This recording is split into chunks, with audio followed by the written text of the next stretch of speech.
Queridos hermanos y hermanas, bienvenidos a una nueva clase de Ven, Sígueme para uso individual y familiar en este canal de Mi Estudio Personal.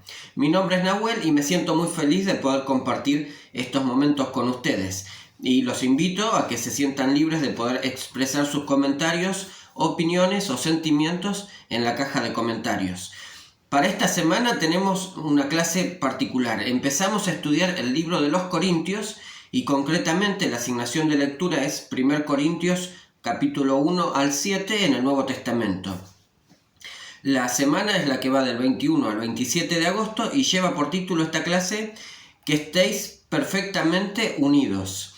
Es interesante el nombre porque desarrollando la clase nos vamos a encontrar con algunas particularidades y algunas invitaciones que nos hace a nosotros y a los santos en Corinto el apóstol Pablo. Para brindar un contexto a esta clase, la epístola a los Corintios fue escrita alrededor de entre los años 55 y 65 después de Cristo, cuando Pablo en su tercer viaje misional se encontraba en Éfeso y él ya había visitado Corinto, una ciudad en Grecia, había fundado una rama una iglesia, una rama de la iglesia en esa ciudad y se había apartado, había viajado a otros lugares siguiendo sus viajes misionales y después de un tiempo decide enviar esta epístola. Ahora, ¿qué es Corinto? ¿Dónde estaba ubicado Corinto? Corinto, como dijimos, es una ciudad griega que durante muchos años fue una poderosa estado-nación, ¿no?, de la antigua Grecia, pero alrededor del año 50 o 46 había sido destruida por el ejército romano, pero por un edicto se envía a colonizar nuevamente y se refunda la ciudad de Corinto en el año 46 a.C. Para cuando Pablo visita, unos 100 años después de la reconstrucción o esta segunda fundación de la ciudad de Corinto, ya era una ciudad pujante, capital en la región donde se encontraba, y la particularidad que tenía era la siguiente: era una ciudad que había sido fundada con ciudadanos libres y militares retirados o soldados retirados del ejército romano, pero que a su vez habían establecido poderosos lazos tanto comerciales como culturales con las distintas poblaciones griegas, ¿no? Entonces Corinto se encontraba en una situación particular en la cual estaban bien económicamente, pero también estaban atravesados por distintas corrientes o pensamientos, ideologías, ¿no? Distintas ideas en cuanto a qué es el ser humano, la relación del hombre con Dios, quiénes eran esos dioses. Había muchas confusiones o muchas ideologías, ¿no?, entrecruzadas y entremezcladas. En ese contexto es que se funda la iglesia en Corinto y en ese contexto es donde unos años después Pablo envía esta epístola. Sepan disculparme, estoy un poco congestionado, pero no me quiero demorar mucho en esto, pero es importante para entender el contenido de estas epístolas, ¿sí? Entonces lo que Pablo va a hacer va a enviar estos mensajes a fin de fortalecer, pero más que nada corregir algunos errores o situaciones problemáticas que se estaban desarrollando en la iglesia en Corinto, ¿no? Ahora, al leerlo desde la actualidad, podemos sentirnos tentados o vernos motivados a pensar, qué inicuos o qué malos que eran estos miembros de la iglesia en Corinto. Es verdad, había muchas cosas que necesitaban trabajar y pulir y desarrollar, muchos atributos cristianos seguramente que les hacían falta. Sin embargo, no podemos dejar de ver nuestros propios corazones y nuestras propias actitudes, ¿no? La invitación concreta de esta clase es a revisar nuestros propios corazones y también, como vamos a ver, nuestras interacciones con las otras personas. ¿Qué tipo de interacciones estamos teniendo o establecemos con nuestro prójimo? No voy a desarrollar más, vamos de lleno a la clase y lo hacemos de la siguiente manera. Leemos la introducción del manual Ven, Sígueme, repasamos los principios todos juntos para tener una visión panorámica de la clase y luego los vamos analizando uno por uno, ¿sí? Así que acompáñenme. Durante los meses que Pablo pasó en Corinto, muchos de los corintios, al oír le creían y eran bautizados. Esto lo encontramos en Hechos 18:8. Debe haber sido muy doloroso para Pablo escuchar unos años más tarde que había disensiones y contiendas entre los santos de Corinto, y que durante su ausencia ellos comenzaron a prestar atención a la sabiduría del mundo. En respuesta, Pablo escribió la carta que ahora conocemos como 1 Corintios. Esta epístola está colmada de doctrina profunda, aunque al mismo tiempo Pablo parece estar desilusionado de que los santos no estaban listos para recibir toda la doctrina que él deseaba impartirles. Y esto lo podemos encontrar en 1 Corintios 3, del 1 al 3, y dice: yo, hermanos, no pude hablaros como espirituales, se lamentó Pablo, porque todavía sois carnales. Al prepararnos para leer las palabras de Pablo, quizás resulte útil que examinemos nuestra disposición a recibir la verdad, que incluye nuestro deseo de escuchar y obedecer al Espíritu y de esforzarnos por lograr la unidad en nuestra familia, con nuestros hermanos santos y con Dios. Vamos entonces, esa es la introducción, vamos a analizar los principios. Dice, el primer principio, hoy día central para acompañar nuestro estudio, es: los miembros de la Iglesia de Cristo se esfuerzan por estar unidos. El siguiente principio es: para efectuar la obra de Dios necesito la sabiduría de Dios. Luego nos encontramos con: necesito el Espíritu Santo para entender las cosas de Dios. A continuación, mi cuerpo es sagrado. Y lo último es una pregunta que nos hace el manual. Dice: ¿enseñó Pablo que era mejor no estar casado que estar casado? Bueno, estos son los 5 principios que tenemos para esta clase y los vamos a ir desarrollando uno por uno. Lo que haremos es primero leer el manual Ven Sígueme, analizaremos alguna escritura que nos propone y haremos un análisis, un pequeño análisis de parte mía. La invitación siempre, hermanos y hermanas, más allá de disfrutar de estos mensajes y estas clases que podemos encontrar en todo internet, en particular en YouTube, la invitación, insisto, es que podamos acudir a las escrituras y ser nutridos nosotros mismos por nuestra relación y nuestra comunicación con Jesucristo, ¿no? Que podamos establecer una relación sincera y cercana con Él. Lo hacemos a través de las escrituras, de leer, meditar, de orar, buscar revelación personal y sobre todo poner en práctica aquellas cosas que hemos aprendido. Quiero felicitarlos porque realmente por sus comentarios y apoyo que recibo, percibo que somos una linda comunidad en Jesucristo, muy establecida, y que disfrutamos plenamente de compartir y vivir estos principios del Evangelio, ¿sí? Así que vamos a analizar el primer principio, que dice: los miembros de la Iglesia de Jesucristo se esfuerzan por estar unidos. Y la asignación de lectura es 1 Corintios 1, del 10 al 17 y 3, del 1 al 11. El manual Ven Sígueme dice: no conocemos todos los detalles acerca de la falta de unidad que había entre los santos de Corinto, pero conocemos la falta de unidad que hay en nuestras propias relaciones interpersonales. Pensemos en alguna relación de nuestra vida en la que sería de provecho que hubiera más unidad. Luego busquemos lo que enseñó Pablo en 1 Corintios 1, del 10 al 17, acerca de la falta de unidad entre los santos de Corinto, y la pregunta es: ¿qué aprendemos en cuanto a cómo desarrollar una mayor unidad con los demás? Y también nos invita a ver en la guía de estudio el tema, la palabra unidad, y Mosías 18, 21 en el Libro de Mormón, entre otras escrituras. Al leer esta introducción la mente me llevaba directamente a los distintos grupos de WhatsApp que como miembros de la iglesia podemos disfrutar, ¿no? Hay algunos en los cuales es muy escueto, muy sencilla la comunicación, otros que son muy unidos y otros que realmente son problemáticos. Y esto no es una característica de los grupos de miembros de la iglesia, sino de las distintas grupos o asociaciones de personas, ¿no?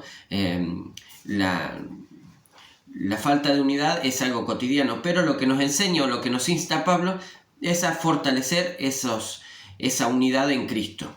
Dice: los miembros de la iglesia de Cristo se esfuerzan por estar unidos.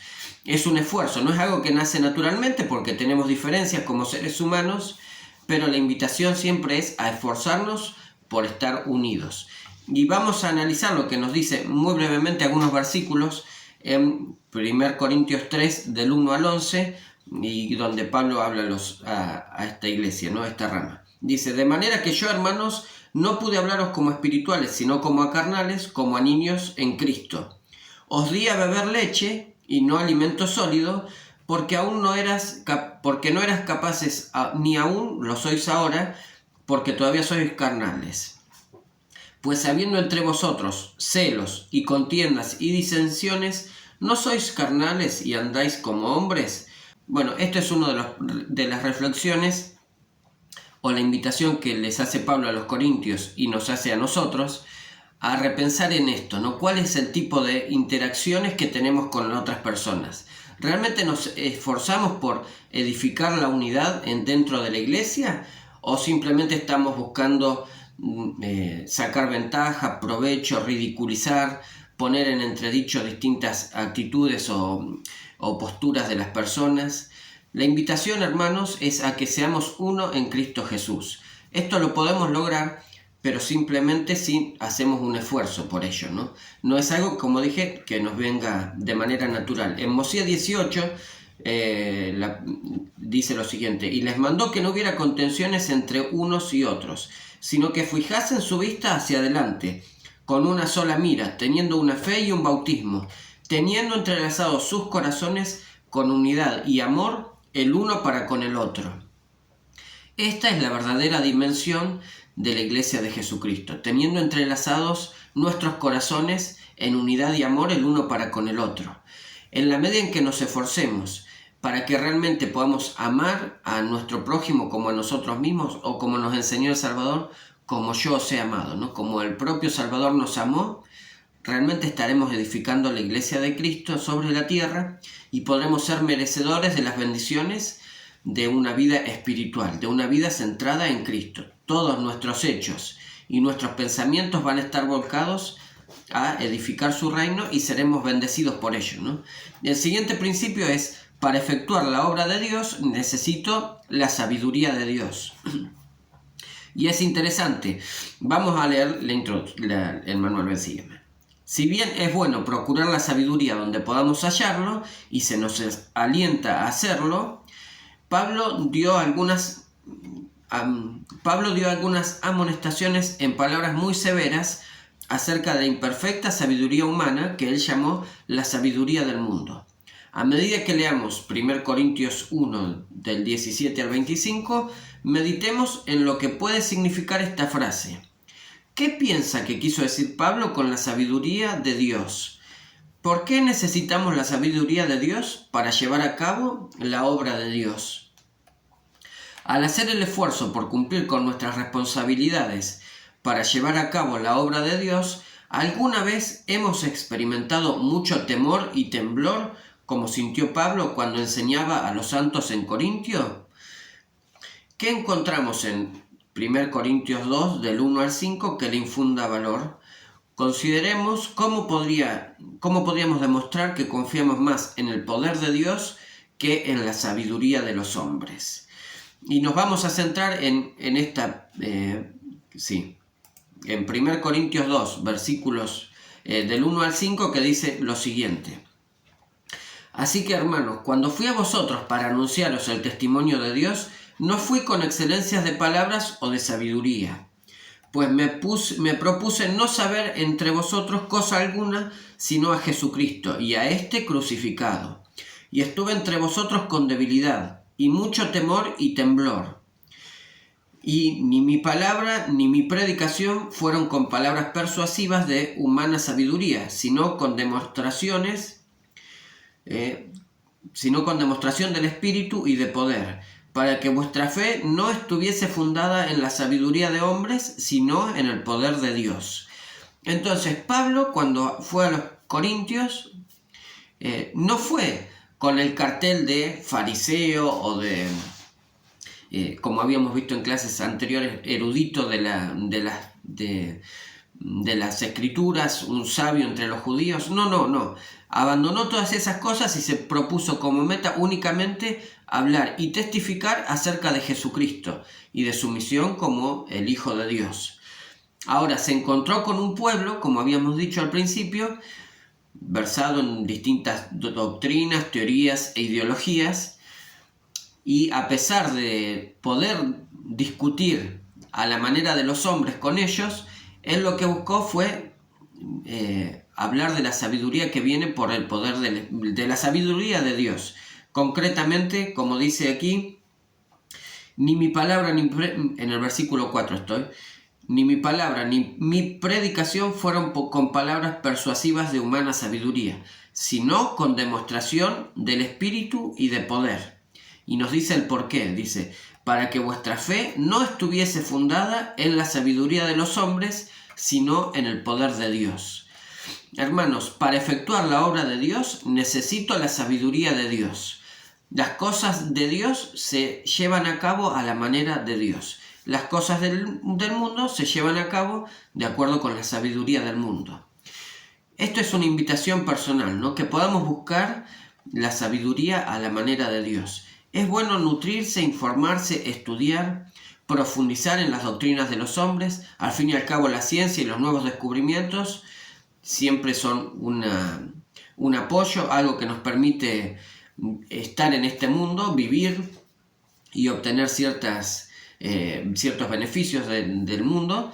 Pero las cosas de Dios, al analizar o a tratar las cosas de Dios y de su obra, debemos buscar la sabiduría de Dios. De nada sirve manejar una iglesia, una rama o una organización dentro de la iglesia a la manera de los hombres o como un gran administrador de las cosas temporales. No, lo que se busca es buscar la guía, la revelación, la dirección del Señor Jesucristo en su obra. Al fin y al cabo somos siervos y ministros en la obra de Dios sobre la tierra. No solamente se aplica a las cosas de la iglesia, sino también a nuestra vida personal. ¿Cómo hablamos con nuestros hijos o con nuestros padres, con nuestros seres queridos, con nuestros esposos o esposas? ¿De qué manera nos relacionamos con ellos? ¿Lo hacemos a la manera del mundo o buscamos en todo momento la sabiduría de Dios? Si hacemos estas cosas, si buscamos la sabiduría que viene de seguir los mandamientos del Salvador, de buscar su guía y su dirección, vamos a recibir las bendiciones prometidas a los santos, las bendiciones de paz, de consuelo, de seguridad y de fortaleza que tanto disfrutamos en este camino, en esta senda de los convenios que recorremos en esta vida terrenal.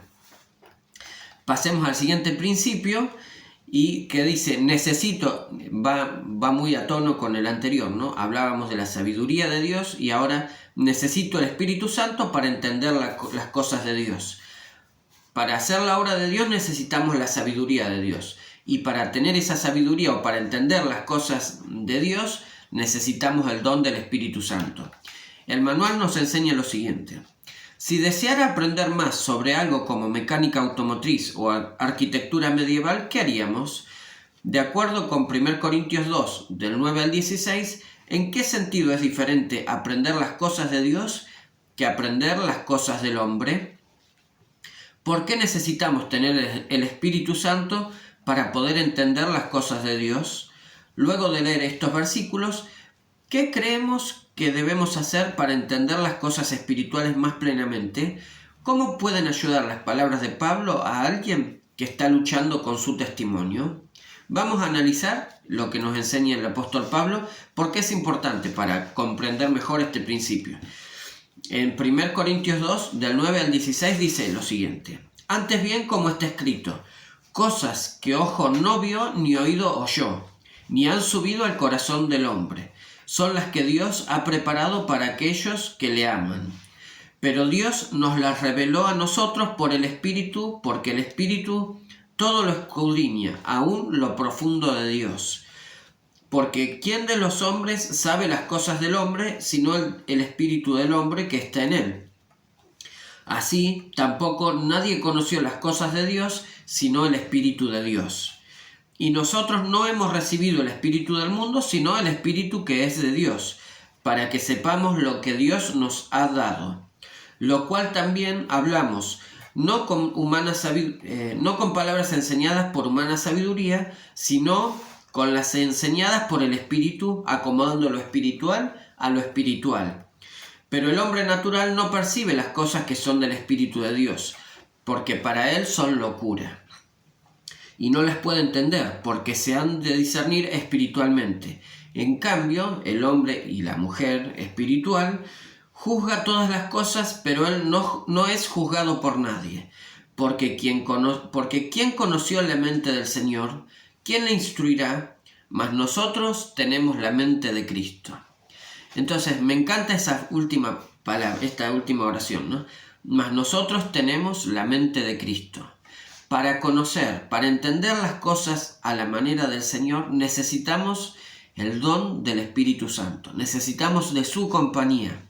Hay cosas en esta tierra que vamos a experimentar, de las cuales tal vez nunca las lleguemos a entender a los ojos naturales, ¿no? Una pérdida, un fracaso o un éxito desmesurado. Hay muchas cosas que sobrevienen o acontecen en esta tierra, muchos sucesos en los cuales nos vemos atravesados y nos vemos inmersos, que el hombre natural, el hombre o la mujer natural, está incapacitado de conocer porque simplemente no puede ver más allá de las cosas que son temporales. Sin embargo, si nos humillamos ante Dios y buscamos su sabiduría y buscamos la compañía del Espíritu Santo para entender las cosas, el panorama se nos va a ampliar y vamos a comprender mejor el porqué de las cosas.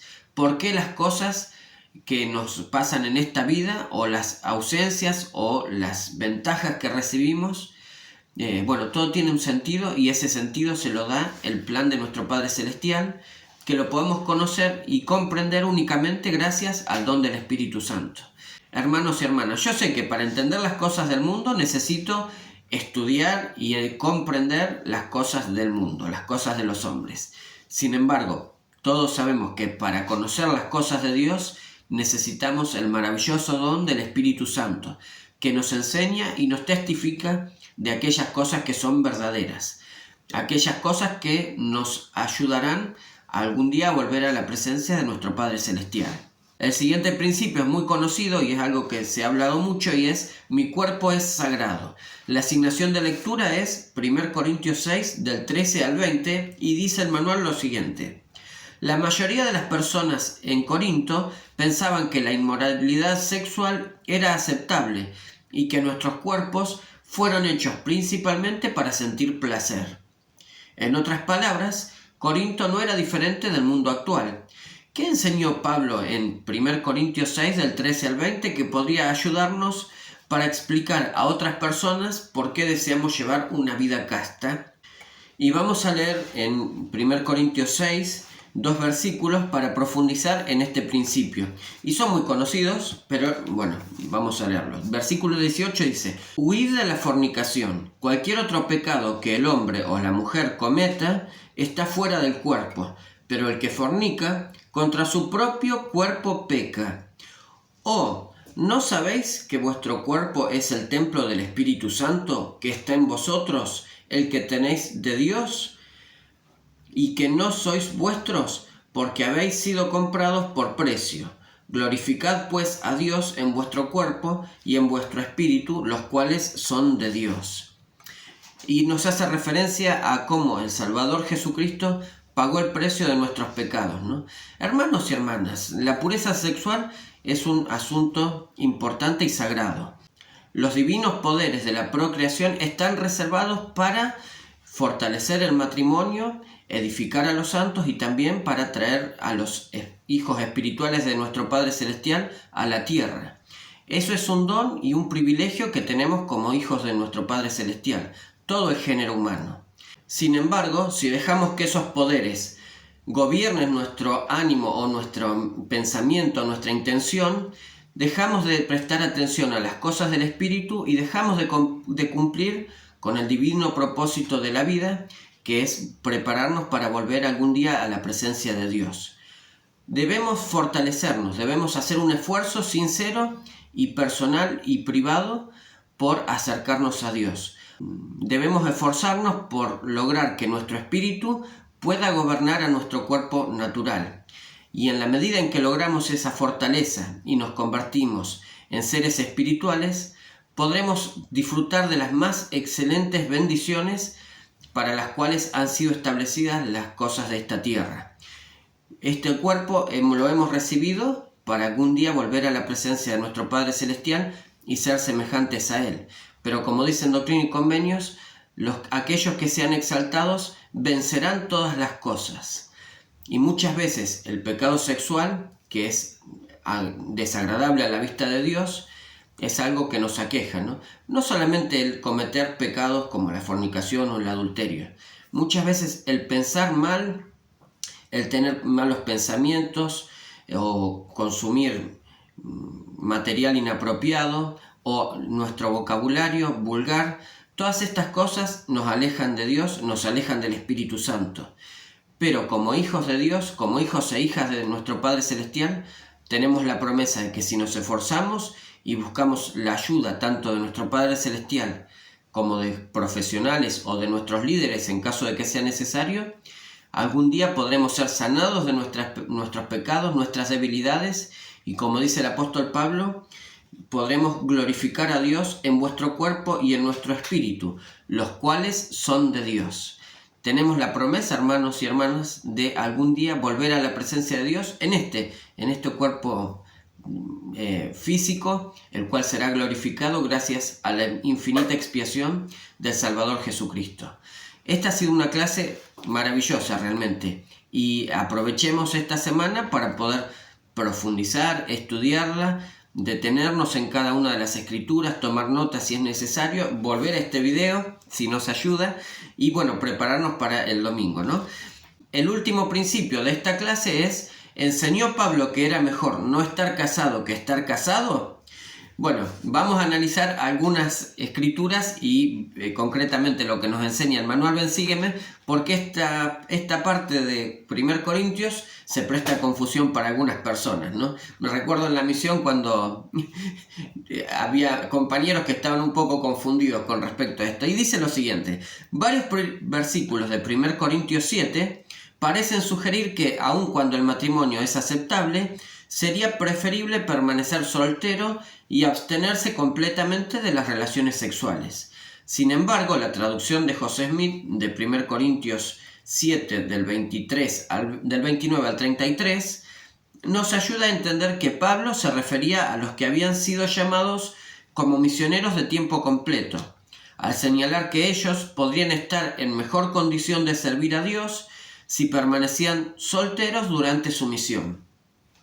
El Señor ha enseñado por medio de sus siervos, incluso a Pablo, que el matrimonio forma parte de su plan eterno y es necesario para la exaltación.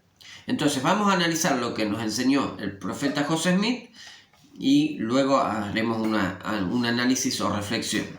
Dice: mas yo os hablo, estamos en la traducción de José Smith, 1 Corintios 7 del 29 al 33. Mas yo os hablo a vosotros, los que sois llamados al ministerio, porque esto digo, hermanos, el tiempo que queda es corto, en que seréis enviados al ministerio. Resta pues que los que tienen esposa sean como si no la tuvieran, porque sois llamados y escogidos para efectuar la obra del Señor. Y los que lloran será como si llorasen, y los que se regocijan será como si no se regocijasen, y los que compran como si no poseyesen. Y los que disfrutan las cosas de este mundo como si no las disfrutasen, porque la forma actual de este mundo pasará. Mas quisiera, hermanos, que magnificaseis vuestro llamamiento. Quisiera pues que estuvieseis sin congoja. El soltero se preocupa por las cosas que son del Señor, de cómo agradar al Señor, por tanto prevalece. Pero el casado se preocupa por las cosas que son del mundo, de cómo agradar a su esposa. Existe por tanto diferencia, porque se ve impedido.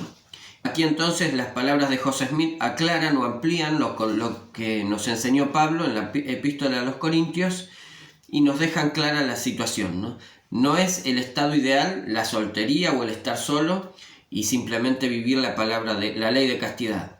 Muy por el contrario, lo que estaba hablando Pablo era acerca del servicio o el ministerio, el servicio misional, o de cómo a la hora de servir en nuestros llamamientos en las misiones, lo ideal es estar soltero, o es más fácil, más sencillo estar soltero.